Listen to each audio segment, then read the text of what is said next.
marry him, must marry him. I saw the father of the fatherless. The only why she was the husband of the widow. My mother was a widow. And the husband of the widow came around the neighborhood. He was walking around. Oh, there are so many families who name no much mansions, they park cars, and a lot of beautiful things. He came into my family, and then now from the dustbin. I said, I get a gun at you. I said, I told that he is now no one is here. Now what you now I say, what good can come out of this family? On the other hand, and if you're one of them, he is here tonight because of you.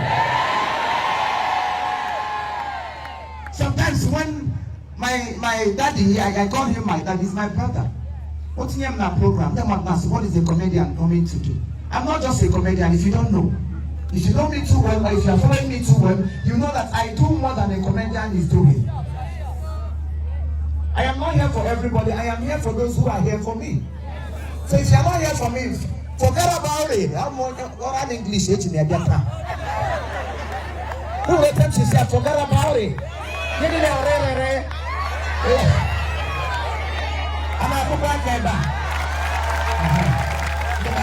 I'm a good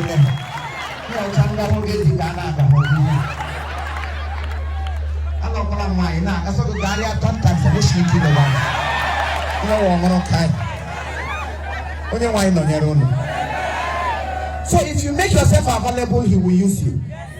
It's not all about what you have today, but what matters is what your tomorrow is becoming.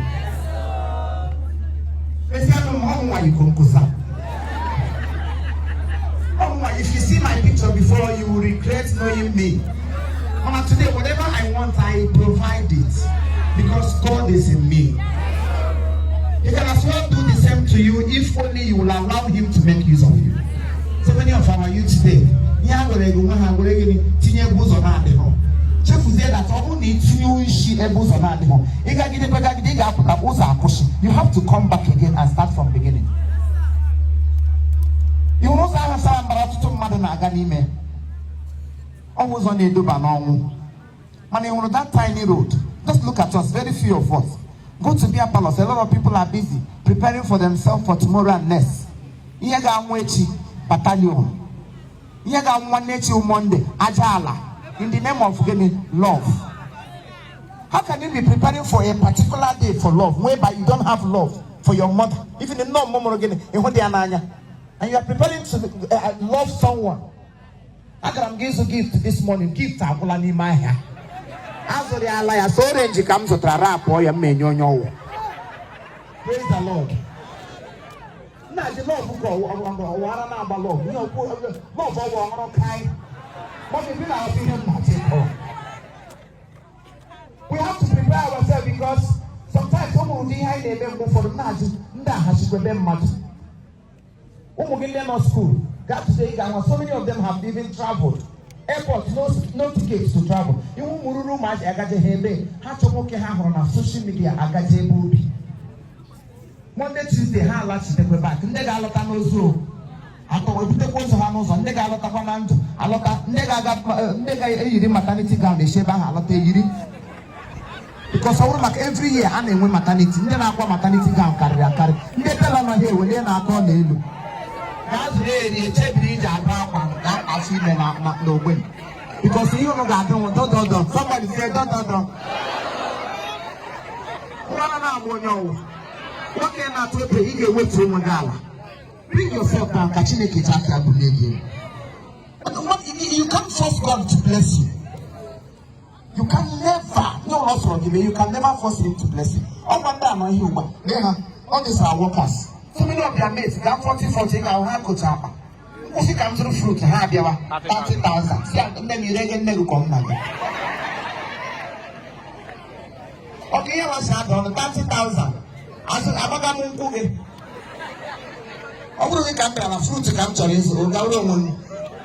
I am here for those who are here for me. They chose to work for God. Or you can do the same.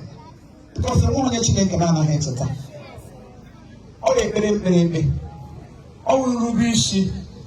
Oh, Always suffer because there is nothing that attracts God's blessings except you humbling yourself before your parents.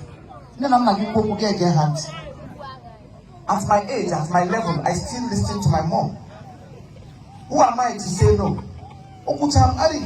Maybe time here, but there must be truth in what she's saying. And that is the beginning of wisdom. Once you forget your parents, forget your future.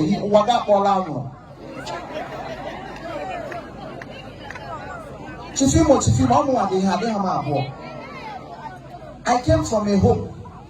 I didn't just come out from a house. Because there is a difference between a girl that came out from a home and somebody that came out from a house. When you're trying to mind, you're not the home. Why I live? And when you're not the house, and if everybody came out of a house, but few of us came out from a home. If you come out from a home, when you see people will know that yes, this girl is from a home. She had a home training. I married my wife out of 10 girls in our at that time, over 18 years ago. Everyone I got a program. And I said, all these girls, they are the same. People, there's more than 4 or 5 places. Because they are aware. Nothing more now, for 4 years, the other place, but then she does not possess the quality of things I want in a woman. But along the line, I said, no, if I invest in this lady, she will give me the best. This is almost 18 years we are living together as husband and wife. I have never seen any reason for one day to go to my mother-in-law, say I'm my wife to the maternal. And the other him and I thought they couldn't my daughter. And I'm about so many times people, even family friends, unfriendly friends. Tigi menka aho tigi bo kogre mo abo bia ka yase kogre wo wo ya ko na.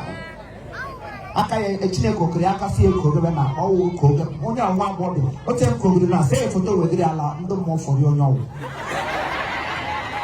Praise the Lord. It is only when you make yourself available for unreasonable things, give the one problem in your life. But if you can be